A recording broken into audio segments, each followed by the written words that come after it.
তোমরা যারা উচ্চ মাধ্যমিকের শিক্ষার্থী রয়েছো তোমাদের সবাইকে আজকে এই ক্লাসে স্বাগত জানাচ্ছি। আজকে আমাদের ক্লাসের টপিক হচ্ছে সমাস।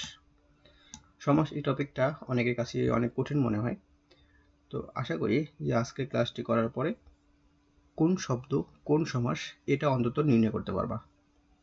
পরবর্তীতে আমরা ব্যাস বাক্য সহ সমাস নির্ণয় করা শিখব। তবে আজকে ক্লাসের টপিক হচ্ছে শব্দ দেখেই তোমরা সমাস নির্ণয় করতে পারবা যে কোনটা কোন সমাস।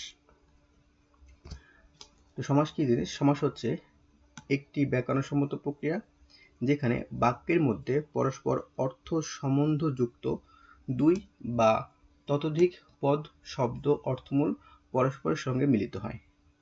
ঠিক আছে, তাহলে ব্যাপারটা কি হলো?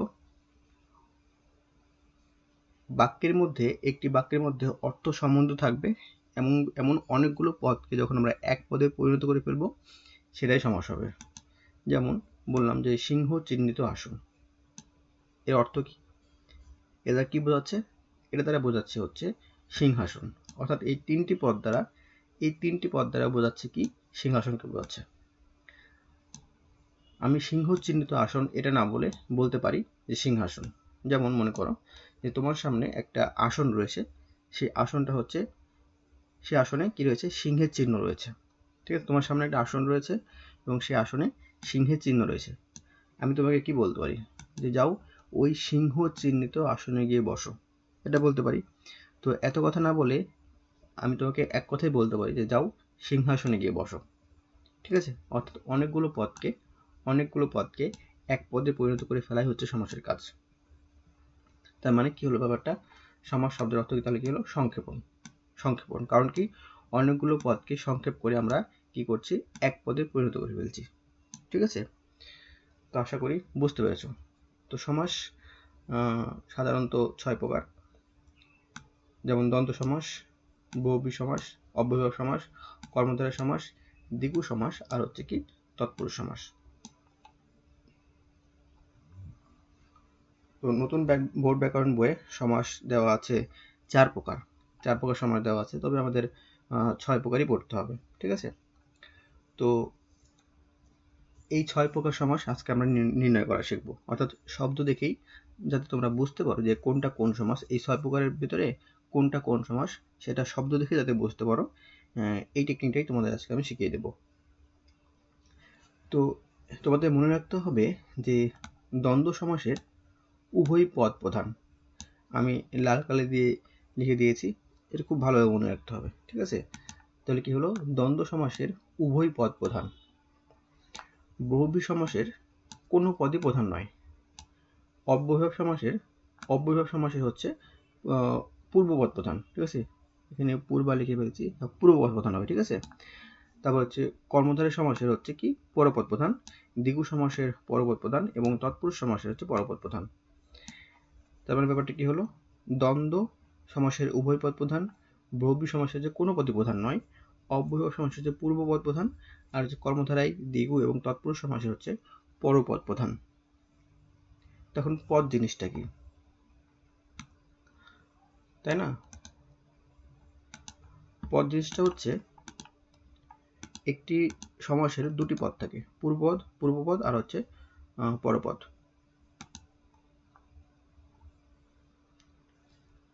পূর্বপদ আর হচ্ছে পরপদ। যেমন যেখানে বললাম চা বিস্কুট, এখানে চা হচ্ছে পূর্বপদ। ঠিক আছে, চা হচ্ছে পূর্বপদ আর বিস্কুট হচ্ছে পরপদ। এই বিস্কুটটা হচ্ছে পরপদ। তারপরে মনে করলো যে এই ভালো মন্দ এই শব্দটারই হচ্ছে এই শব্দটা হচ্ছে ভালো হচ্ছে পূর্বপদ। ঠিক আছে, আর মন্দ হচ্ছে পরপদ। ভালো হচ্ছে পূর্বপদ আর মন্দ হচ্ছে পরপদ।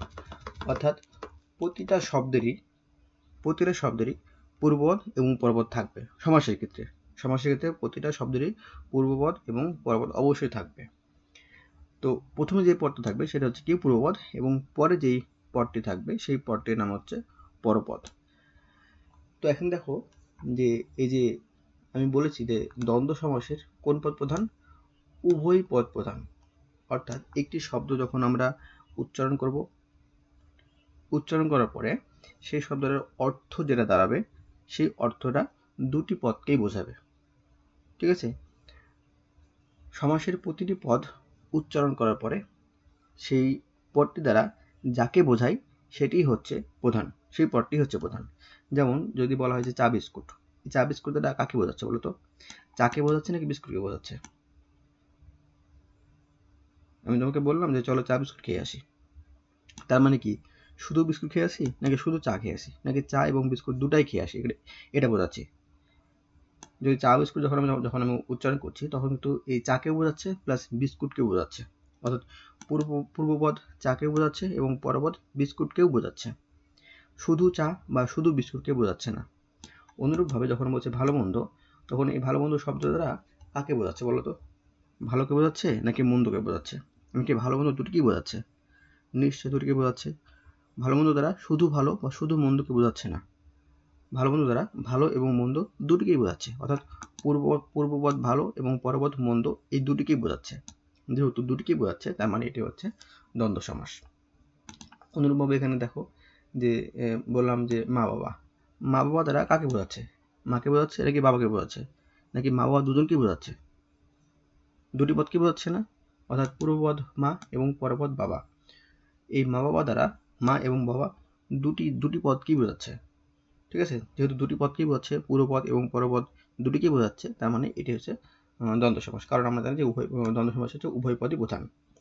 তারপর বললাম যে দুধে ভাতে, দুধে ভাতে তারা শুধু ভাতকে বোঝাচ্ছে, শুধু ভাতে বোঝাচ্ছে নাকি শুধু দুধে বোঝাচ্ছে নাকি দুধে ভাতে দুটিকে বোঝাচ্ছে? নিশ্চয় দুটিকে বোঝাচ্ছে, যেহেতু দুটি পদকেই বোঝাচ্ছে তার মানে এই দুধে ভাতে এই শব্দটি হচ্ছে কি দ্বন্দ্ব সমাস। ঠিক আছে, তারপর দম্পতি, দম্পতিকে যদি আমরা আলাদা করি তাহলে কি হয়? দম্পতিকে আমরা আলাদা করলে হয় জয়া ও পতি। ঠিক আছে, জায়া ও পতি, জায়া মানে হচ্ছে স্ত্রী আর পতি মানে কি স্বামী। ঠিক আছে, তার মানে দম্পতিতে দুটি পদ রয়েছে, যেমন জায়া পতি। এই দম্পতি দ্বারা কি শুধু স্ত্রীকে বোঝাচ্ছে নাকি শুধু স্বামীকে বোঝাচ্ছে? নিশ্চয়ই দুটিকেই বোঝাচ্ছে, দুজনকে বোঝাচ্ছে, তাই না? অর্থাৎ দুটি পদকে বোঝাচ্ছে, জায়াকেও বোঝাচ্ছে পতিকেও বোঝাচ্ছে, শুধু একজনকে বোঝাচ্ছে না। যেহেতু দুটি পদকেই বোঝাচ্ছে তার মানে এই দম্পতি হচ্ছে কি উভয় পদ প্রধান, তার মানে যেহেতু উভয় পদ প্রধান তার মানে এটি হচ্ছে দ্বন্দ্ব সমাস। আশা করি বুঝতে পেরেছ। তার মানে ব্যাপারটি কি হলো, যে শব্দ দ্বারা দুটি পদকেই বোঝাবে সেই শব্দটি কি হবে? সেই শব্দটি হবে দ্বন্দ্ব সমাস, দ্বন্দ্ব সমাস হবে। ঠিক আছে, যেমন মা বাবা, ভালো মন্দ, চা বিস্কুট, তারপর হচ্ছে দুধে ভাতে, তারপর দম্পতি, এই শব্দগুলো দ্বারা দুটি পদকে বোঝাচ্ছে, অর্থাৎ পূর্বপদ এবং পরপদ দুটিকেই প্রধান রূপে প্রাধান্য দিচ্ছে। ঠিক আছে, একটিকে বাদ দিয়ে আমরা আরেকটি পদ কল্পনা করতে পারছি না, অর্থ বোঝাচ্ছে না, তার মানে এই সবগুলো হচ্ছে কি দ্বন্দ্ব সমাস। তারপরে দেখো বহুব্রীহি সমাসের ব্যাপারটা কি ঘটছে। আমি কি বলেছি এখানে, বহুব্রীহি সমাস হচ্ছে কোনো পদই হচ্ছে প্রধান নয়, কোনো পদই প্রধান নয়। যেমন ধরে বললাম বহুব্রীহি,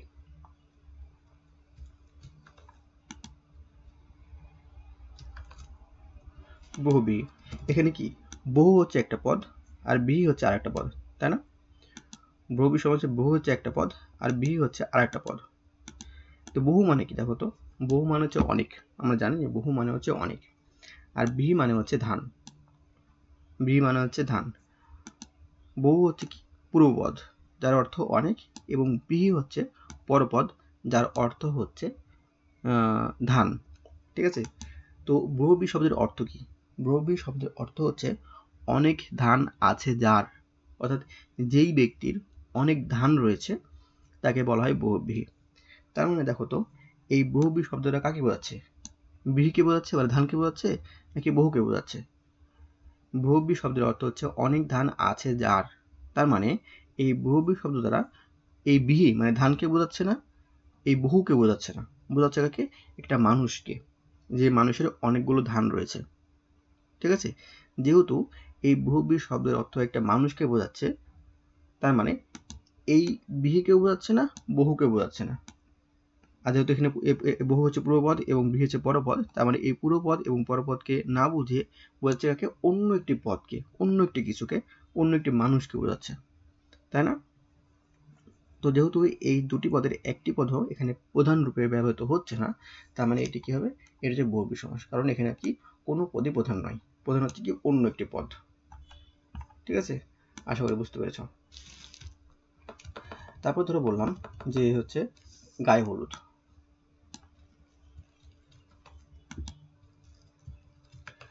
গায়ে হলুদ দেখো তো, এই যে এখানে কি গায়ে একটা কি, গায়ে একটা পদ মানে পূর্বপদ এবং হলুদ হচ্ছে পরপদ, হলুদ হচ্ছে পরপদ। তো গায়ে হলুদ দ্বারা কি বোঝায় একটু ভেবে দেখো তো। গায়ে হলুদ দ্বারা একটা অনুষ্ঠান বোঝায়, গায়ে হলুদ দ্বারা একটা অনুষ্ঠান বোঝায়, যে অনুষ্ঠানে একজন মানুষকে গায়ে হলুদ দেওয়া হয়। গায়ে হলুদ দ্বারা গায়ে হলুদ এই শব্দ দ্বারা কি হলুদকে বোঝাচ্ছে? গায়ে হলুদ এই শব্দটি দ্বারা কি হলুদকে বোঝাচ্ছে নাকি এই গা মানে শরীরকে বোঝাচ্ছে? গায়ে হলুদ দ্বারা কিন্তু হলুদকে বোঝাচ্ছে না, এই শরীরকেও বোঝাচ্ছে না, বোঝাচ্ছে একটা অনুষ্ঠানের নামকে, যে অনুষ্ঠানের নামে হচ্ছে, যে অনুষ্ঠানের নাম হচ্ছে গায়ে হলুদ। ঠিক আছে, গায়ে হলুদ দ্বারা একটা অনুষ্ঠানের নাম বোঝায়, যে অনুষ্ঠানের নাম হচ্ছে কি, একটা অনুষ্ঠান বোঝায়, সেই অনুষ্ঠানের নাম হচ্ছে কি গায়ে হলুদ। মানে এই গায়ে হলুদ শব্দের দ্বারা এই হলুদকে বোঝাচ্ছে না, এই গায়ে মানে শরীরকেও বোঝাচ্ছে না, বোঝাচ্ছে কি একটা অনুষ্ঠানের নাম, একটা অনুষ্ঠানের নাম বোঝাচ্ছে। সেই জন্য এই গায়ে মানে পূর্বপদ এটিও প্রধান নয় এবং হলুদ মানে পরপদ এটিও প্রধান নয়, প্রধান হচ্ছে অন্য একটি পদ, সে অন্য পদটি এটা অনুষ্ঠানের নাম। তার মানে যেহেতু এই গায়ে হলুদ দ্বারা কোনো পদকেই বোঝাচ্ছে না, এটাও কি, এটা হচ্ছে একটি বহুব্রী সমাস। কিন্তু এখানে দেখো, যখন ভালো মন্দ বলছি তখন কি বোঝাচ্ছে বলো তো? ভালো মন্দ কিন্তু ভালো মন্দকেই বোঝায়, শুধু মন্দ বা শুধু ভালোকে বোঝাচ্ছে না, ভালো মন্দরা ভালোকে বোঝাচ্ছে এবং মন্দকেও বোঝাচ্ছে। সেই জন্য কিন্তু এখানে দুটি পদেরই প্রধান হচ্ছে, তার মানে এখানে সেজন্য এখানে কি হচ্ছে, উভয় পদ প্রধান হচ্ছে, সেজন্য এখানে দ্বন্দ্ব সমাস হচ্ছে। কিন্তু যখন বলছি যে গায়ে হলুদ বা বহুব্রী, তখন কি হচ্ছে, এই গায়ে হলুদ দ্বারা হলুদকেও বোঝাচ্ছে না, গায়েকেও বোঝাচ্ছে না, বোঝাচ্ছে কি একটা অনুষ্ঠানের নামকে। আবার বহুব্রী দ্বারা বহুকে মানে অনেক, বহুব্রী দ্বারা বহুকে বোঝাচ্ছে না, আবার ব্রী মানে ধানকে বোঝাচ্ছে না, বোঝাচ্ছে কি একটা মানুষকে, যে মানুষের অনেকগুলো ধান রয়েছে। ঠিক আছে, তো এই দ্বন্দ্ব এবং বহুব্রী সমাসের ভিতরে একটু কম্পেয়ার করো, তাহলে বুঝতে পারবা। তাহলে কি দ্বন্দ্ব সমাসে দুটি পদকেই বোঝাচ্ছে এবং প্রধান রূপে বোঝাচ্ছে, কিন্তু বহুব্রী সমাসে কি হচ্ছে, দুটি পদের একটি পদকে বোঝাচ্ছে না, বোঝাচ্ছে অন্য একটি কিছুকে, অন্য একটি কোনো পদকে বোঝাচ্ছে। ঠিক আছে, তারপর দেখো কি লেখা আছে, হাতে খড়ি। হাতে খড়ি লেখা আছে। তো হাতে খড়ি এই শব্দটার দেখো তো, এই হাতে কি, এটা কি পূর্বপদ এবং খড়ি হচ্ছে পরপদ। তো হাতে খড়ি দ্বারা কি বোঝায় দেখো তো, হাতে খড়ি দ্বারা বোঝায় হচ্ছে কোনো কিছু শুরু করাকে, কোনো কিছু শুরু হওয়াকে। ঠিক আছে, তার মানে যখন একটা যেমন ধরো একটা সন্তান বা একটা ছোট ছোট সন্তান যখন লেখাপড়া শুরু করে, তখন আমরা বলতে পারি তার লেখাপড়া হাতে খড়ি হয়েছে। ঠিক আছে, অর্থাৎ হাতে খড়ি দ্বারা কোনো কিছু শুরু করাকে আমরা বুঝি। কিন্তু দেখো এখানে কি হচ্ছে, হাতে মানে কি আমাদের হাত, আর খড়ি মানে কি, খড়ি মানে হচ্ছে গাছের ডাল বা এমন কিছুকে বোঝায়। তার মানে কি এখানে কি হাতে খড়ি দ্বারা হাতকে বোঝাচ্ছে নাকি খড়িকে বোঝাচ্ছে? হাতে খড়ি দ্বারা এই হাতকেও বোঝাচ্ছে না, এই খড়িকেও বোঝাচ্ছে না, বোঝাচ্ছে কি একটা কোনো কিছু শুরু হওয়াকে বোঝাচ্ছে। ঠিক আছে, তার মানে এই পূর্বপদ হাত এটাও প্রধান নয় এবং পরপদ খড়ি এটাও প্রধান নয়, প্রধান কি একটা কোনো কিছু শুরু হওয়া, মানে অন্য কিছুকে বোঝাচ্ছে। ঠিক আছে, যেহেতু অন্য কিছুকে বোঝাচ্ছে, তার মানে হচ্ছে এটাও কি, এটা হচ্ছে বহুব্রী সমাস, কারণ কোনো পদই প্রধান থাকছে না। তারপর দেখো অল্প প্রাণ। অল্প প্রাণ, এখানে অল্প কি পূর্বপদ এবং প্রাণ কি পরপদ, তাই না? অল্প হচ্ছে পূর্বপদ এবং প্রাণ হচ্ছে পরপদ। এখন অল্প প্রাণ দ্বারা কি বোঝায় বলতো? একটা প্রাণী যার আয়ু অনেক কম, কোনো প্রাণীর যদি আয়ু অনেক কম হয় তাকে আমরা অল্প প্রাণ বলতে পারি। ঠিক আছে, তাহলে অল্প প্রাণ দ্বারা কাকে বোঝাচ্ছে? প্রাণকে বোঝাচ্ছে, অল্পকে বোঝাচ্ছে নাকি প্রাণকে বোঝাচ্ছে? অল্পকেও বোঝাচ্ছে না, প্রাণকেও বোঝাচ্ছে না, বোঝাচ্ছে একটা প্রাণীকে যার জীবন রয়েছে, একটা প্রাণীকে বোঝাচ্ছে এবং তার জীবনটা মানে তার প্রাণটার আয়ু অনেক কম। ঠিক আছে, অর্থাৎ যে সকল প্রাণী অনেক কম বাঁচে তাকে আমরা অল্প প্রাণ বলতে পারি। ঠিক আছে, তার মানে এই অল্প প্রাণ দ্বারা একটা প্রাণীকে বোঝাচ্ছে, যে কোনো প্রাণীকে বোঝাচ্ছে যার আয়ু অনেক কম। তার মানে এই অল্প প্রাণ দ্বারা পূর্বপদ অল্প এবং পরপদ প্রাণ কোনোটিকে বোঝাচ্ছে না, বোঝাচ্ছে একটা প্রাণীকে যার আয়ু অনেক কম। ঠিক আছে, তো যেহেতু কোনো পদই এখানে প্রধান নয়, প্রধান হচ্ছে অন্য একটি পদ, অন্য একটি প্রাণী, তার মানে এটা কি কোনো পদই প্রধান নয়, তার মানে এটা হচ্ছে বহুব্রী সমাস। এটা হচ্ছে বহুব্রী সমাস। তারপরে দেখো 80-20। 80-20 80-20 দ্বারা কি বোঝায়? 80-20 দ্বারা কি বোঝায় বলো? 80-20 শব্দের অর্থ কি? এই 80 শব্দের অর্থ কি? এই 80 শব্দের অর্থ দাঁত। ঠিক আছে, দেখো সরিয়া তারপর সয় দীর্ঘই, এই 80টার শব্দের অর্থ হচ্ছে দাঁত, কিন্তু সরিয়া তারপর সয় রস্যই যদি হয়, এই 80 শব্দের অর্থ সংখ্যা, মানে 70-80 এই 80। ঠিক আছে, কিন্তু যখন দীর্ঘই হচ্ছে তখন এই 80 শব্দের অর্থ হচ্ছে দাঁত। আর 20 মানে তো আমরা সবাই বুঝি পয়জন, যেটাকে বলি। ঠিক আছে, তো দেখো তো 80-20 শব্দের অর্থ হচ্ছে সাপ। 80-20 শব্দের অর্থ হচ্ছে সাপ। ঠিক আছে, কিন্তু আমরা এখানে দেখতে পাচ্ছি যে 80 শব্দের অর্থ হচ্ছে দাঁত, আর 20 শব্দের অর্থ হচ্ছে আমরা 20 যেটাকে বলি পয়জন। তার মানে কি 80-20 দ্বারা 80-20 এই শব্দের দ্বারা পূর্বপদ 80-কে বোঝাচ্ছে নাকি পরপদ 20-কে বোঝাচ্ছে? পূর্বপদ 80 বা পরপদ 20 কোনোটিকে বোঝাচ্ছে না, বোঝাচ্ছে একটা সাপকে। ঠিক আছে, বোঝাচ্ছে সাপকে, যে সাপের অস্তিত্ব এখানে নেই, যে সাপের অস্তিত্ব এখানে নেই। এখানে 80 মানে দাঁত আর 20 মানে তো আমরা বুঝি। ঠিক আছে, কিন্তু এখানে সাপের কোনো অস্তিত্ব নেই, কিন্তু এই পুরো শব্দটি দ্বারা কিন্তু সাপকেই বোঝাচ্ছে। তার মানে এই পদটির 80ও প্রধান নয়, তারপর হচ্ছে 20ও প্রধান নয়, প্রধান হচ্ছে একটা সাপ। তার মানে কি এই শব্দটার পূর্বপদ এবং পরপদ কোনোটি প্রধান নয়। যেহেতু কোনোটি প্রধান নয়, তার মানে কি এটা হচ্ছে কি বহুব্রী সমাস। বহুব্রী সমাস। তারপর দেখো বিনা পানি। বিনা পানি, এখানে কি বিনা মানে কি? বিনা মানে হচ্ছে একটা বাদ্যযন্ত্র, সেটা আমরা জানি। আর পানি মানে কি? পানি মানে হচ্ছে হাত। ঠিক আছে, পানি মানে হচ্ছে হাত। এখানে দেখো মূর্ধন্য রয়সী আছে। ঠিক আছে, মূর্ধন্য আর রয়সী,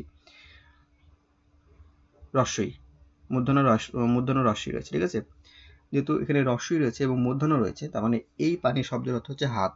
কিন্তু এখানে যদি মূর্ধন্য না থাকে, যদি দন্তন্য থাকতো, তাহলে সেই শব্দের অর্থ হচ্ছে জল হতো, মানে ওয়াটার। ঠিক আছে, মূর্ধন্য থাকলে হচ্ছে কি হাত, এবং দন্তন্য থাকলে হচ্ছে জল, মানে হচ্ছে ওয়াটার। তো দেখো বিনা মানে একটা বাদ্যযন্ত্র, আর পানি শব্দের অর্থ হচ্ছে হাত। কিন্তু এই বিনা পানি শব্দের অর্থ হচ্ছে, বিনা পানি শব্দের অর্থ হচ্ছে সরস্বতী। ঠিক আছে, বিনা পানি শব্দের মূল অর্থ হচ্ছে সরস্বতী, কিন্তু এখানে কি রয়েছে? বিনা মানে একটা বাদ্যযন্ত্র এবং পানি মানে হাত। দেখো এখানে কি বিনা আর পানি, এখানে কি সরস্বতীর কোনো অস্তিত্ব আছে? অস্তিত্ব কিন্তু নাই। অর্থাৎ এই বিনা পানি শব্দ দ্বারা পূর্বপদ বিনাকে বোঝাচ্ছে না এবং পরপদ পানিকেও বোঝাচ্ছে না, বোঝাচ্ছে কাকে? সরস্বতী দেবীকে। ঠিক আছে, সরস্বতী দেবকে বোঝাচ্ছে। যেহেতু এই বিনা পানি দ্বারা পূর্বপদ বিনাকেও বোঝাচ্ছে না, মানে বাদ্যযন্ত্রকে বোঝাচ্ছে না, আবার পানিকেও, মানে পানি মানে হাতকেও বোঝাচ্ছে না, বোঝাচ্ছে হচ্ছে কাকে? সরস্বতী দেবীকে। তার মানে বিনাও প্রধান নয়, পানিও প্রধান নয়, প্রধান হচ্ছে অন্য একটি পদ, যার নাম হচ্ছে সরস্বতী। যেহেতু এখানে কোনো পদই প্রধান নয়, তার মানে হচ্ছে কি এটা হচ্ছে বহুব্রী সমাস। তার আমরা জানি যে বহুব্রী সমাসের কোনো পদই প্রধান নয়। ঠিক আছে, তাহলে এই যে দ্বন্দ্ব সমাস, তাহলে দ্বন্দ্ব সমাস আর বহুব্রী সমাসের ভিতরে একটু কম্পেয়ার করে দেখো ব্যাপারটা কি হচ্ছে।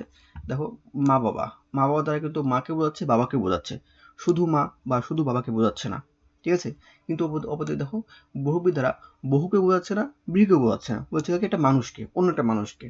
তারপর ভালো মন্দ, ভালো মন্দ দ্বারাকে ভালোকে বোঝাচ্ছে, মন্দকে বোঝাচ্ছে, শুধু ভালো বা শুধু মন্দকে বোঝাচ্ছে না, অর্থাৎ দুটি পদকেই বোঝাচ্ছে। কিন্তু গায়ে হলুদ দেখো, গায়ে হলুদ দ্বারা গা আমার শরীরকেও বোঝাচ্ছে না, আবার হলুদকেও বোঝাচ্ছে না, বোঝাচ্ছে একটা অনুষ্ঠানের নামকে। সেজন্য এটা হচ্ছে বহুব্রী সমাস। তারপর চা বিস্কুট, চা বিস্কুট দ্বারা কি বোঝাচ্ছে? চাকেও বোঝাচ্ছে, আবার বিস্কুটকেও বোঝাচ্ছে, শুধু চা বা শুধু বিস্কুটকে বোঝাচ্ছে না, দুটি পদকেই বোঝাচ্ছে। কিন্তু এখানে দেখো হাতে খড়ি, এই না হাতকেও বোঝাচ্ছে না, আবার খড়িকেও বোঝাচ্ছে না, বোঝাচ্ছে কোনো কিছু শুরু হওয়াকে। ঠিক আছে, কোনো কিছু শুরু হওয়াকে, অন্য একটি পদকে বোঝাচ্ছে। তারপর দুধে ভাতে, দুধকেও বোঝাচ্ছে, আবার ভাতকেও বোঝাচ্ছে। কিন্তু দেখো এখানে কি 80-20, 80-20 দ্বারা 80 মানে দাঁতকে বোঝাচ্ছে না, 20 মানে পয়জন, এই বিষকে বোঝাচ্ছে না, বোঝাচ্ছে কি সাপকে বোঝাচ্ছে। তারপর দম্পতি, দম্পতি দ্বারা কি জায়া, জায়া মানে কি স্ত্রী, এবং পতি মানে কি স্বামী। তার মানে কি স্বামী এবং স্ত্রী দুজনকে বোঝাচ্ছে, দুটি পদই প্রধান। কিন্তু এখানে বিনা পানি দেখো, বিনা পানি মানে কি? বিনা মানে কি বাদ্যযন্ত্র, পানি মানে কি হাত। এখানে বাদ্যযন্ত্র বা হাত কোনটিকে বোঝাচ্ছে না, বলছে কাকে, এটা সরস্বতী দেবীর নামকে। ঠিক আছে, অর্থাৎ দ্বন্দ্ব সমাসে হচ্ছে দুটি পদই প্রধান থাকবে, দুটি পদকেই বোঝাবে, মানে যে শব্দটি দেওয়া থাকবে সেই শব্দের দুটি পদকেই বোঝাবে। ঠিক আছে, আর বহুব্রী সমাসে হচ্ছে কোনো পদকেই বোঝাবে না। আশা করি বুঝতে পেরেছো। তারপর রয়েছে অব্যয়ভাব সমাস। অব্যয়ভাব সমাস, অব্যয়ভাব সমাসে কি, অব্যয়ভাব সমাস হচ্ছে পূর্বপদ প্রধান, এখানে পূর্ব লিখেছি, বানান ভুল হয়েছে, পূর্বপদ প্রধান। ঠিক আছে, তো এই সমাসটি নির্ণয় করা অনেকই সহজ, অনেক সহজ। যেমন হচ্ছে কোনো শব্দের শুরুতে যদি আ থাকে বা অনু থাকে বা ওপো, হর, পতি, নীর, তারপর হচ্ছে যথা, উত, তারপর হচ্ছে হা, এগুলো থাকে, এই উপসর্গগুলো থাকে, এগুলো দেখো, এগুলো সবগুলো কিন্তু উপসর্গ। ঠিক আছে, অর্থাৎ কোনো শব্দের পূর্বে যদি এই উপসর্গগুলো থাকে তাহলে সেই শব্দটা হচ্ছে কি হবে, অব্যয়ভাব সমাস হবে, অব্যয় সমাস। যেমন ধরো আমরণ, বললাম কি আমরণ, আমরণ বললাম, দেখো এখানে কি রয়েছে, আর রয়েছে না, এখানে আর রয়েছে না, দেখো আটা বাদ দিয়ে দাও, তাহলে কি থাকে, মরণ। এই মরণ একটা অর্থ আছে না, এই মরণযুক্ত একটি শব্দের মরণ এই শব্দের একটা অর্থ রয়েছে। ঠিক আছে, এই অর্থযুক্ত একটি শব্দের সাথে কি বসছে, আ বসছে, তাই না, আ বসছে না। তো দেখো যেহেতু এই আটাকে বাদ দিয়ে যতটুকু বাকি থাকছে তার একটা অর্থ রয়েছে, তার মানে এটি হচ্ছে কি অব্যয় সমাস। তারপর দেখো অনুগমন, অনুগমন,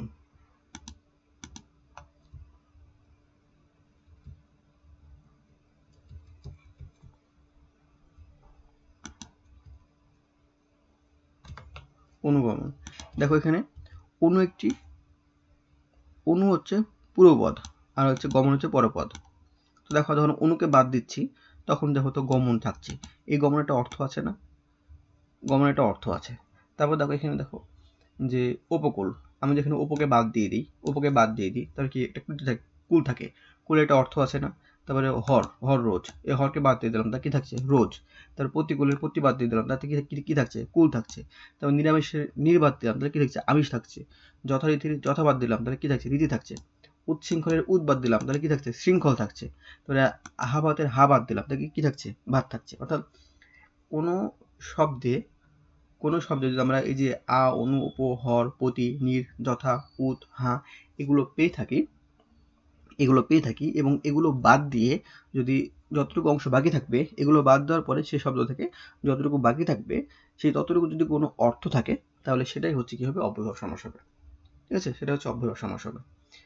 তো এই যে আমরণ, এই শব্দের অর্থ কি, মরণ পর্যন্ত। মরণ মানে তো আমরা জানি, মরণ মানে কি জিনিস সেটা আমরা জানি, এবং গমন মানে কি জিনিস সেটা আমরা জানি, কিন্তু যখন আমি এখানে আ যুক্ত করে দিচ্ছি তাহলে কি হচ্ছে, আমরণ মানে হচ্ছে মরণ পর্যন্ত, মরণ মানে মারা যাওয়া, আর হচ্ছে আমরণ মানে হচ্ছে মরণ পর্যন্ত। যখন আমি আ যুক্ত করছি তাহলে কি হচ্ছে, এই শব্দের অর্থ চেঞ্জ হয়ে যাচ্ছে।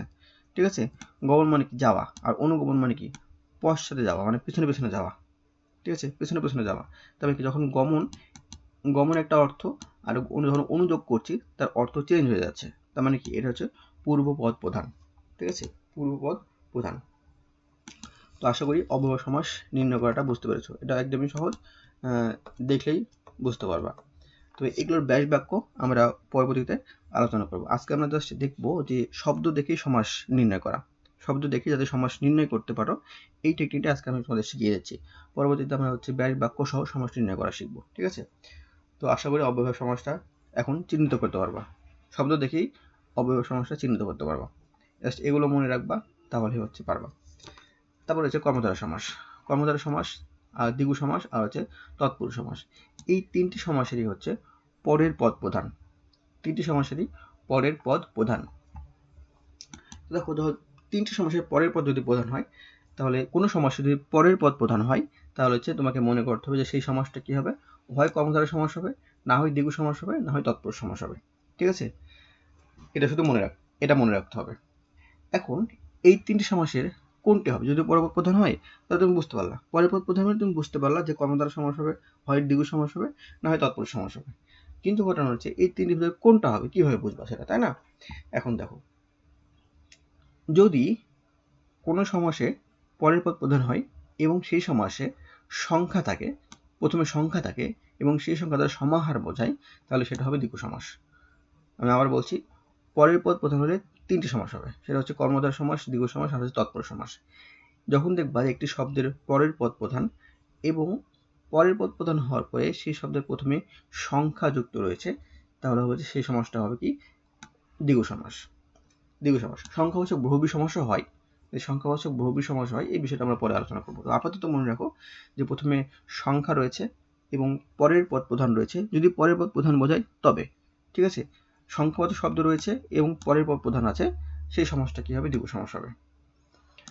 আবার পরের পদ যদি প্রধান থাকে এবং বিভক্তি যদি লোপ পায়, বিভক্তি তো বোঝো নাকি, বিভক্তি তো বোঝো আশা করি, বিভক্তি যদি না বুঝে থাকো তাহলে হচ্ছে বিভক্তিটা একটু ভালোভাবে পড়ে নেবা।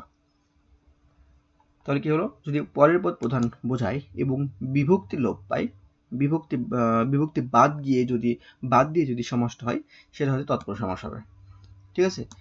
আর যদি বিভক্তি এবং সংখ্যা কোনোটি না হয়, তাহলে হচ্ছে সেটা কি হবে কর্মধারয় সমাস হবে। একটা একটা করে আমরা দেখি। মনে করো যে এই যে ত্রিকাল আসছে, দেখো তো ত্রি হচ্ছে কি পূর্বপদ এবং কাল হচ্ছে কি, কাল মানে সময় বোঝায়, কাল দ্বারা হচ্ছে সময় বোঝায় এবং ত্রি দ্বারা হচ্ছে 3 বোঝায়, তার মানে হচ্ছে 3 কালের সমাহার। ত্রিকাল শব্দের অর্থ হচ্ছে কি 3 কালের সমাহার।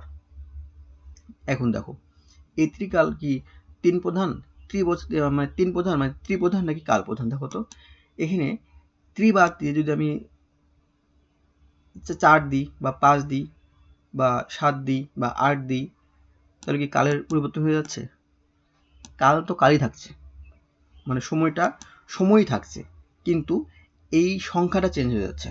অর্থাৎ যখন আমি সংখ্যাটা চেঞ্জ করছি তখন কিন্তু কালের পরিবর্তন হচ্ছে না। যে কাল দ্বারা যা বোঝাচ্ছে সেই কাল দ্বারা সময় বোঝাচ্ছে নাকি, তখনও এখনো কাল দ্বারা সময় বোঝাচ্ছে, যদি সংখ্যা পরিবর্তন করে দিই তখনও সেই কাল দ্বারা সংখ্যায় মানে সময়ই বোঝাবে, ঠিক আছে। অর্থাৎ এখানে সংখ্যাটা কোনো ব্যাপার না, ব্যাপারটা হচ্ছে কাল, মানে হচ্ছে পরের পদ প্রধান, ঠিক আছে, পরের পদ প্রধান। তারপর দেখো চৌরাস্তা, বললাম কি চৌরাস্তা,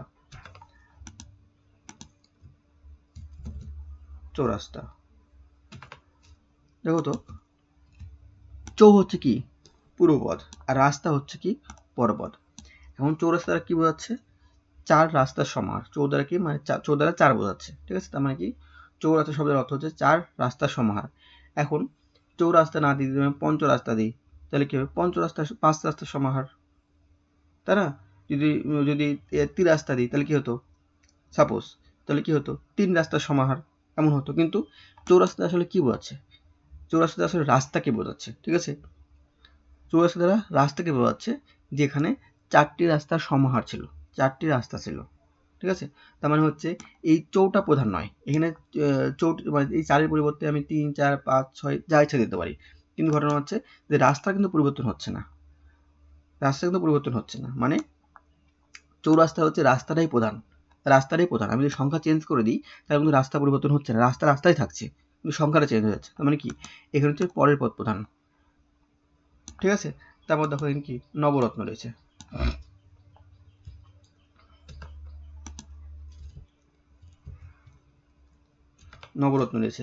তো নব মানে কি 9, নব মানে হচ্ছে 9, আর রত্ন মানে কি? রত্ন মানে আমরা বুঝি, তার মানে কি 9 রত্নের সমাহার এমন বোঝাচ্ছে, ঠিক আছে।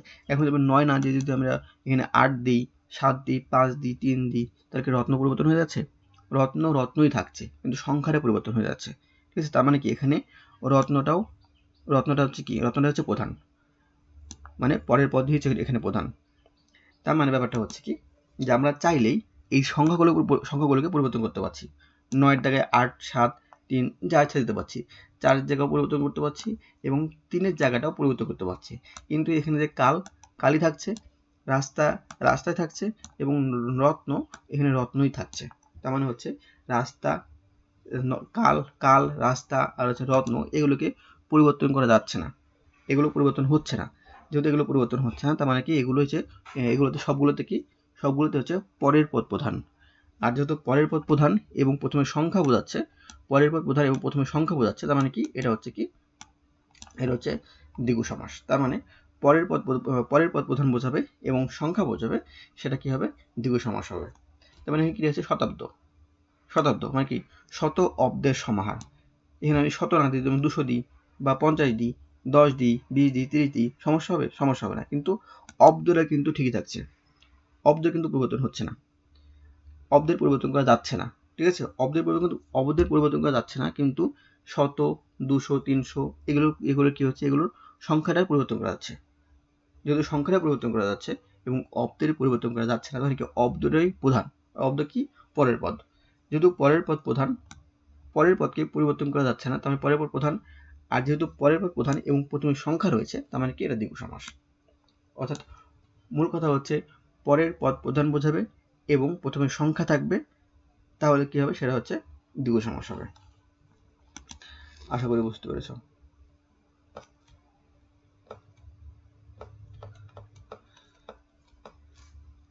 তারপর দেখো এখানে কি রয়েছে? বিপদাপন্ন।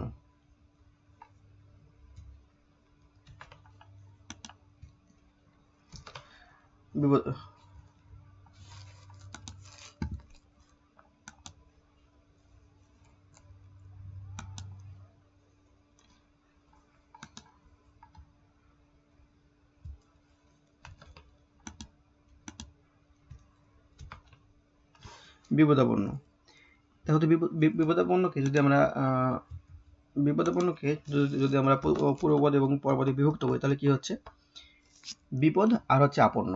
বিপদ হচ্ছে কি? পূর্বপদ এবং আপন্ন হচ্ছে পরপদ। ঠিক আছে? তারপর দেখো এখানে ছেলে ভোলানো। ছেলে ভোলানো তার মানে কি? ছেলে হচ্ছে কি? পূর্বপদ এবং ভোলানো হচ্ছে পরপদ। ঠিক আছে? ছেলে হচ্ছে পূর্বপদ আর ভোলানো হচ্ছে পরপদ। তারপরে এখানে মন গড়া। মন গড়া শব্দের কি হচ্ছে? মন হচ্ছে পূর্বপদ, মন হচ্ছে পূর্বপদ আর গড়া হচ্ছে, মন হচ্ছে পূর্বপদ আর গড়া হচ্ছে পরপদ। এখন দেখো যদি আমরা এটাকে ব্যাসবাক্য করি, তাহলে কি হচ্ছে? বিপদ কি? আপন্ন। বিপদ হচ্ছে পূর্বপদ, আপন্ন হচ্ছে পরপদ। তার মানে কি? বিপদকে আপন্ন। বিপদকে আপন্ন মানে হচ্ছে বিপদাপন্ন। এই যে বিপদ কে আপন্ন, কে বিভক্তি লোপ পাচ্ছে, কে বিভক্তি বাদ যাচ্ছে, বাদ গিয়ে কি হচ্ছে? বিপদাপন্ন হচ্ছে। বিপদকে আপন্ন, এখানে এই যে কে রয়েছে, বিপদকে এই কে রয়েছে, এই কেটা বাদ যাচ্ছে, মানে লোপ পাচ্ছে। কেটা লোপ পেয়ে কি হচ্ছে? বিপদাপন্ন। যেহেতু এখানে কি হচ্ছে? বিভক্তি লোপ পাচ্ছে, কে তো একটা বিভক্তি নাকি? বিভক্তি লোপ পাচ্ছে এবং বিভক্তি লোপ পেয়ে সমাস হচ্ছে এবং পরের পদটা প্রধান হচ্ছে, মানে কি? বিপদকে আপন করছে। আপন করছে নাকি আপন করছে না, এটা তো প্রধান নাকি? একটা বিপদ রয়েছে, বিপদকে আপন করছে নাকি আপন করছে না, এটাই হচ্ছে প্রধান। যেহেতু বিপদাপন্ন দ্বারা আপন্নটাকে হচ্ছে প্রধান বোঝাচ্ছে, মানে পরের পদ যেহেতু প্রধান এবং এখানে কি হচ্ছে? এখানে হচ্ছে বিভক্তি লোপ পাচ্ছে, তার মানে এটা কি? তৎপুরুষ সমাস। তারপর দেখো ছেলেকে ভোলানো। ছেলে ভোলানো দ্বারা কি বোঝায় বলতো? ছেলে ভোলানো দ্বারা হচ্ছে বোঝায় ছেলেকে ভোলানো। ঠিক আছে? ছেলেকে ভোলানো এখানে হচ্ছে কি? কোন পদ প্রধান? এখানে হচ্ছে পরের পদ প্রধান, মানে ভোলানোকে প্রধান। ভোলানোটা হচ্ছে প্রধান, মানে কি? ছেলেকে ভোলাবে নাকি ভোলাবে না? বুঝতে পারছো? মানে ছেলেকে হয় ভোলাতেও পারে আর না ভোলাতেও পারে, মানে কিন্তু ছেলে ধারা হচ্ছে কি? ছেলেকে এখানে ভোলানোকে বোঝাচ্ছে, ছেলেকে ভোলানো বোঝাচ্ছে। ছেলেকে ভোলানো এখানে কে বিভক্তি লোপ পাচ্ছে, ছেলেকে এই যে কে রয়েছে না, এই কে বিভক্তির লোপ পাচ্ছে। কে বিভক্তি লোপ পেয়ে একটি সমাস হচ্ছে, সেই সমাস কি? ছেলে ভোলানো। যেহেতু কে বিভক্তি লোপ পাচ্ছে এবং পরের পদ প্রধান থাকছে, তার মানে এটা কি? এটা হচ্ছে তৎপুরুষ সমাস। তারপর দেখো মন গড়া। মন গড়া মানে কি বোঝাচ্ছে? মন দিয়ে গড়া। ঠিক আছে? মন দিয়ে গড়া। তার মানে দেখো যে মন দিয়ে গড়া, এই দিয়ে বিভক্তি লোপ পেয়ে কি হচ্ছে? মন গড়া হচ্ছে, তাই না? দিয়ে বিভক্তি লোপ পেয়ে কি হচ্ছে? দিয়ে বিভক্তি লোপ পেয়ে মন গড়া হচ্ছে। যেহেতু দিয়ে বিভক্তি লোপ পাচ্ছে এবং গড়াটাই হচ্ছে প্রধান, তাহলে কি এখানে কি হচ্ছে? এটা তৎপুরুষ সমাস হচ্ছে, তৎপুরুষ সমাস হচ্ছে। আমি আবারও বলছি, দেখো এই ছেলেকে ভোলানো, এখানে ছেলেকে ভোলানো না হয়ে এখানে আমি মেয়েকে দিতে পারতাম না, মেয়েকে ভোলানো, ছেলেকে ভোলানো, মেয়েকে ভোলানো, রহিমকে ভোলানো, করিমকে ভোলানো, যাকে ইচ্ছা দিতে পারতাম, যাকে ইচ্ছা এখানে দিতে পারতাম। কিন্তু কিন্তু এখানে তাকে তো ভোলানো বোঝাচ্ছে, কিন্তু এই ভোলানোটা কিন্তু পরিবর্তন করা যাচ্ছে না। যেহেতু ভোলানোটাকে পরিবর্তন করা যাচ্ছে না, ভোলানোটা এখানে প্রধান, কিন্তু সেই ভোলানোটা যাকে ইচ্ছা হতে পারে, ছেলেকে হতে পারে, মেয়েকে হতে পারে, রহিমকে হতে পারে, করিমকে হতে পারে, যাকে ইচ্ছা হতে পারে, কিন্তু ভোলানোটাই এখানে প্রধান। ঠিক আছে, ভোলানোটা এখানে প্রধান। আবার এই যে বিপদকে আপন্ন, বিপদকে আপন্ন মানে হচ্ছে এখানে বিপদকে আপন্ন হচ্ছে, বিপদকে আপন করে নিচ্ছে। এখন বিপদকে আপন না করে অন্য কিছুকে আপন করতে পারে। বিপদের জায়গাতে আমি অন্য কিছু দিতে পারি, কিন্তু আপন আপনই থেকে যাচ্ছে, আপন্ন জায়গাতে আপন্ন থেকে যাচ্ছে, কিন্তু বিপদের জায়গাতে আমি বিপদ না দিয়ে অন্য কিছুকে দিতে পারি। তারপর দেখো মন গড়া, মন গড়া এখানে মন দিয়ে কোনো কিছুকে গড়া বোঝাচ্ছে, কোনো কিছু মন দিয়ে তৈরি, মন দিয়ে কোনো কিছু তৈরি করাকে বোঝাচ্ছে, তাই না? এখন এখানটা গড়াটাই প্রধান। এখন একজন ব্যক্তি ধরো কোনো কিছু মন দিয়ে তৈরি করলো, মন দিয়ে তৈরি করলো, আরেকজন ব্যক্তি কোনো কিছুকে মন না দিয়ে এমনিতে তৈরি করলো। তার মানে কি, মূল তো তৈরি করা নাকি, মূল কাজ হচ্ছে গড়ানো, কোনো কিছু তৈরি করা, সেটা মন দিয়ে হোক আর মন না দিয়ে হোক। এখানে কি বলছে, মন দিয়ে তৈরি করা বোঝাচ্ছে, মন দিয়ে গড়া বোঝাচ্ছে।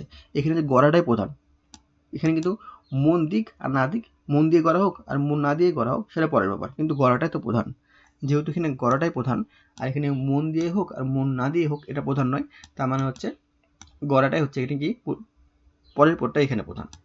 আবার এখানে কি হচ্ছে, এখানে হচ্ছে ছেলে ভোলানো। এখন ছেলেকে ভুলাক বা মেয়েকে ভুলাক বা রহিমকে ভুলাক বা করিমকে ভুলাক, এখানে হচ্ছে ভোলানোটাই প্রধান। এখন এ ছেলে এটা প্রধান নয়, ছেলে যাতে আমরা অন্য কিছু ছেলে যাতে আমরা কি করছি অন্য কিছু বসাতে পারছি, সেজন্য এখানে ছেলেটা প্রধান নয়, এখানে ভোলানোটাই হচ্ছে প্রধান। তো যেহেতু এই তিনটিতেই পরের পদ হচ্ছে প্রধান, পূর্বপদ প্রধান নয়, পরের পদ প্রধান, এবং এখানে বিভক্তি লোপ পাচ্ছে, এখন এখানে মন দিয়ে করা, এখানে দ্বি বিভক্তি লোপ পাচ্ছে। ছেলেকে ভোলানো, এখানে কে বিভক্তি লোপ পাচ্ছে, বিপদকে আপন্ন, এখানে কে বিভক্তি লোপ পাচ্ছে, বিভক্তি এখানে লোপ পাচ্ছে এবং পরের পদটা প্রধান, তার মানে এখানে কি হচ্ছে তৎপুরুষ সমাস। ঠিক আছে, তারপর দেখো শ্রমলব্ধ, শ্রমলব্ধ এখানে তার কি হচ্ছে শ্রম দ্বারা লব্ধ, তাই না? শ্রম দ্বারা লব্ধ, এখানে কি লব্ধটা হচ্ছে প্রধান, মানে লাভ করাটা হচ্ছে প্রধান, সেটা শ্রম দিয়ে হোক আর শ্রম না দিয়ে হোক। ঠিক আছে, ধরো তুমি কোনো কিছু লাভ করেছো, কোনো কিছু পেয়েছো, এই পাওয়াটা তোমার শ্রম দিয়ে পাওয়া হোক বা শ্রম না দিয়ে পাওয়া হোক, সেটা সেটা দেখার বিষয় না, তোমার পাওয়াটাই হচ্ছে মূল বিষয়। ধরো তুমি কি হয়েছে, তুমি একটা মোবাইল পাইছো, মোবাইল, তুমি একটা মোবাইল পাইছো। এখন এই মোবাইলটা কি তুমি তুমি কিভাবে পেতে পারো, তুমি নিজে পরিশ্রম করে টাকা অর্জন করে পেতে পারো, আবার তোমাকে অন্য কেউ গিফটও করতে পারে, তাই না? তার মানে তুমি শ্রম দিয়ে তুমি সেই মোবাইলটা লাভ করতে পারো, আবার শ্রম না দিয়েও তুমি মোবাইলটা লাভ করতে পারো। তার মানে কি, এখানে লাভ করাটাই হচ্ছে প্রধান, লাভ করাটাই হচ্ছে প্রধান, এখানে শ্রমটা প্রধান নয়। আমি শ্রম দিতেও পারি, শ্রম না দিয়েও একটা কিছু অর্জন করতে পারি। ঠিক আছে, তার মানে হচ্ছে লাভ করাটা প্রধান, মানে কি পরের পদ প্রধান, পরের পদ প্রধান পাচ্ছে, আর কি হচ্ছে বিভক্তি লোপ পাচ্ছে, মানে কি শ্রম দিয়ে লব্ধ বা শ্রম দ্বারা লব্ধ, এমন কিছু আছে দিয়ে বা দ্বারা লোপ পাচ্ছে। ঠিক আছে, লোপ পেয়ে কি হচ্ছে শ্রম লব্ধ, তার মানে এটা কি হচ্ছে তৎপুরুষ সমাস। ঠিক আছে, মানে কি পরের পদ প্রধান এবং বিভক্তি লোপ পাচ্ছে। তারপর দেখো আম কুড়ানো, আম কুড়ানো মানে কি, আম হচ্ছে পূর্বপদ, এখানে আম হচ্ছে পূর্বপদ আর কুড়ানো হচ্ছে কি পরপদ। দেখো এখানে কি কোনটা প্রধান, এখানে কুড়ানোটাই হচ্ছে প্রধান। ঠিক আছে, এখন এই আমের জায়গাতে আমি কাঁঠাল দিতে পারি, জাম দিতে পারি, পেয়ারা দিতে পারি। ঠিক আছে, আম জাম কাঁঠাল যা ইচ্ছা দিতে পারি, কিন্তু মূল কাজ কি, মূল কাজটা হচ্ছে কুড়ানো। এই কুড়ানোটা কিন্তু আমরা পরিবর্তন করতে পারছি না, কিন্তু এখানে আমের জায়গাতে আমরা অন্য কিছু কুড়াতে পারি, অন্য কিছুকে কুড়ানো যেতে পারে, কিন্তু এই কুড়ানো মানে কুড়ানোই। ঠিক আছে, মানে এখানে মূল কথা হচ্ছে কোনো কিছু কুড়ানো, কি কুড়ানো সেটা পরের ব্যাপার। আর আমও হতে পারে, জামও হতে পারে, কাঁঠালও হতে পারে। তার মানে কি হচ্ছে, এই পরের পরটাই কুড়ানো, এটাই হচ্ছে প্রধান, এই আমটা প্রধান নয়। যেহেতু পরের পর প্রধান, তাহলে কি হতে পারে, এই তিনটা সমস্যার একটা হতে পারে, এই তিনটা সমস্যার একটা হতে পারে। কিন্তু দেখো তো এখানে এখানে কি হচ্ছে বিভক্তি লোপ পাচ্ছে। আম কুড়ানো মানে কি, আম কুড়ানো মানে হচ্ছে আমকে কুড়ানো, আম কুড়ানো মানে হচ্ছে আমকে কুড়ানো। এই যে আমকে, এখানে কে বিভক্তি লোপ পাচ্ছে, লোপ পেয়ে কি হচ্ছে আম কুড়ানো। যেহেতু পরের পর প্রধান এবং বিভক্তি লোপ পাচ্ছে, তার মানে এটা কি তৎপুরুষ সমাস। তারপর ধরো গাছ পাকা,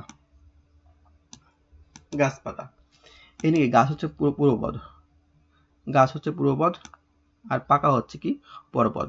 এখন দেখো তো এখানে পাকাটাই হচ্ছে প্রধান, সেটা গাছে পাকা হোক আর গাছ থেকে নামানোর পরে পাকা হোক সেটা ব্যাপার না, ঠিক আছে। একটা ফল গাছেও পাকা হতে পারে, আবার গাছ থেকে নামানোর পরেও পাকা হতে পারে। তার মানে কি এই গাছটা এখানে প্রধান নয়, পাকাটাই হচ্ছে এখানে প্রধান, পাকাটাই হচ্ছে প্রধান। তো এখানে কি বলছে, গাছে একটা ফল গাছে পেকেছে, তার মানে কি গাছে পাকা। এর বাক্য কি হচ্ছে গাছে পাকা। আমরা আগে কি বুঝলাম যে এই গাছ এবং পাকার মধ্যে যে পাকাটাই প্রধান, গাছটা প্রধান নয়। কারণটা হচ্ছে কি একটা ফল গাছেও পাকতে পারে, আবার গাছ থেকে নামানোর পরেও হচ্ছে পাকতে পারে। তার মানে কি গাছটা প্রধান নয়, পাকাটাই হচ্ছে এখানে প্রধান, তার মানে পরপদ প্রধান। আবার কি হচ্ছে এর ব্যাস বাক্য কি হচ্ছে গাছে পাকা, মানে কি গাছ এ, এখানে এ বিভক্তি আছে, ব্যাস বাক্যটি এ আছে, ঠিক আছে। তো এই বিভক্তি লোপ পেয়ে মানে এই বিভক্তি বাদ গিয়ে কি হচ্ছে গাছ পাকা, গাছে পাকা, গাছ পাকা, এই বিভক্তিটা লোপ পাচ্ছে।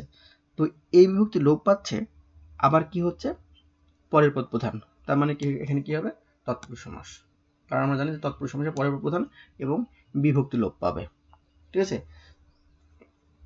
তো আশা করি এই দ্বিগু সমাস আর হচ্ছে তৎপুরুষ সমাস বুঝতে পেরেছো। তাহলে দ্বিগু সমাসে কি হবে, পরের পদ প্রধান থাকবে, কাল, রাস্তা, অব্দ, রত্ন, ধাতু এগুলো হচ্ছে প্রধান, এবং প্রথমে কি থাকবে সংখ্যা থাকবে। যদি পরের পদ প্রধান হয় এবং প্রথমে সংখ্যা থাকে তাহলে কি হবে সেটা হচ্ছে দ্বিগু সমাস হবে। আবার যদি পরের পদ প্রধান হয় মানে আপন্ন, ভুলানো, গড়া, লব্ধ, পুরানো, পাকা এগুলো প্রধান হচ্ছে, আবার কি বিভক্তি লোপ পাচ্ছে, বিভক্তি বাদ গিয়ে এই সমাসগুলো হচ্ছে, তাহলে কি হচ্ছে তৎপুরুষ সমাস। তো এইগুলো এই দুইটার ভিতর যদি একটাও না হয় তাহলে কি হবে, তাহলে হচ্ছে কর্মধারয় সমাস হবে। কারণ কর্মধারয় সমাসে পরের পদ প্রধান এবং বিভক্তি লোপ পাবে না, বিভক্তি থাকবে না, প্লাস কোনো সংখ্যা থাকবে না। যেমন ধরো বললাম যে নীলপদ্ম,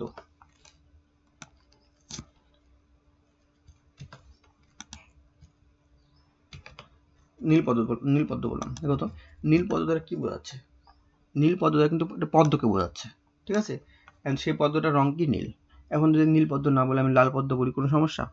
তাহলে পদ্ম কি পরিবর্তন হচ্ছে? পদ্ম তো পদ্মই, মানে একটা ফুলকে বলছে যে ফুলের নাম হচ্ছে পদ্ম, সেটা নীল পদ্ম হোক, লাল পদ্ম হোক, বা হলুদ পদ্ম হোক, যেই পদ্মই হোক না কেন, বা সাদা পদ্ম হোক, যেই পদ্মই হোক না কেন সেটা পদ্ম কিনা, মূলটা হচ্ছে পদ্ম, আর সেই পদ্মের কালারটা হচ্ছে নীল, এবং এই কালারটা এই নীলটা আমি এখানে লালও দিতে পারি, এখানে আমি সাদাও দিতে পারি, কোনো সমস্যা নেই, কিন্তু সেটা পদ্ম, ঠিক আছে। তার মানে নীল, সাদা এগুলো হচ্ছে এটা কি, এটা হচ্ছে মুখ্য পদ নয়, এটা প্রধান পদ নয়। প্রধান পদ হচ্ছে কি পরের পদটা, মানে হচ্ছে পদ্ম। যেহেতু পরের পদ প্রধান, আবার এখানে বিভক্তি নেই, কোনো সংখ্যা নেই, তার মানে এটা কি, এটা হচ্ছে কি কর্মধারয় সমাস, ঠিক আছে। নীল যে পদ্ম, নীলপদ্ম, নীল যে পদ্ম সেটা হচ্ছে নীলপদ্ম। দেখো নীল যে পদ্ম, এখানে কিন্তু কোনো বিভক্তি নেই, যেহেতু বিভক্তি নেই আবার কোনো সংখ্যা নেই এবং পরের পদ প্রধান, তার মানে এটা কি, এটা কর্মধারয় সমাস। তারপর দেখো সিংহাসন,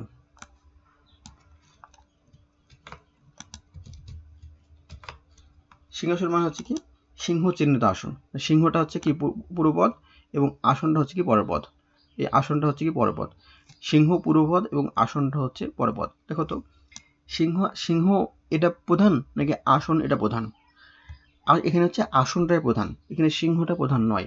আমি সিংহের চিহ্ন জায়গাতে আমি একটা বিলাই চিহ্ন দিতে পারি, বিলাই চিহ্ন, তারপরে গরুর চিহ্ন, ছাগলের চিহ্ন, আমি যা ইচ্ছা চিহ্ন দিতে পারি, কিন্তু আসনটাই প্রধান, ঠিক আছে। একটা আসন রয়েছে, সেই আসনের একটা চিহ্ন রয়েছে, সেই চিহ্নটা হচ্ছে সিংহের চিহ্ন। এখানে সিংহ বাদ দিয়ে আমি বাঘও দিতে পারি, ভাল্লুকও দিতে পারি, যা ইচ্ছা দিতে পারি, কিন্তু আসনটা কিন্তু আসনই থাকছে, সেই আসনটা আসনই থাকছে। মানে কি এই আসন যেহেতু পরপদ মানে পরের পদটা প্রধান, পরের পদটা প্রধান, আর পরের পদ প্রধান হলে কি হয় কর্মধারয় সমাস, কর্মধারয় সমাস হয়, দ্বিগু সমাস হয়, আর হচ্ছে তৎপুরুষ সমাস হয়। যেহেতু এখানে কি কোনো সংখ্যা আছে, সিংহাসনে কোনো সংখ্যা আছে, সিংহাসনে আসনটা প্রধান আমরা বুঝলাম, এখানে কোনো সংখ্যা আছে, যেহেতু সংখ্যা নাই তো আমি এটা দ্বিগু সমাস নয়। আবার সিংহ চিহ্নিত আসন, এর বাক্য হচ্ছে সিংহ চিহ্নিত আসন, তার মানে কি এখানে কি কোনো এখানে কোনো বিভক্তি আছে, বিভক্তি নেই, তার মানে এটা হচ্ছে কি কর্মধারয় সমাস, এটা হচ্ছে কর্মধারয় সমাস।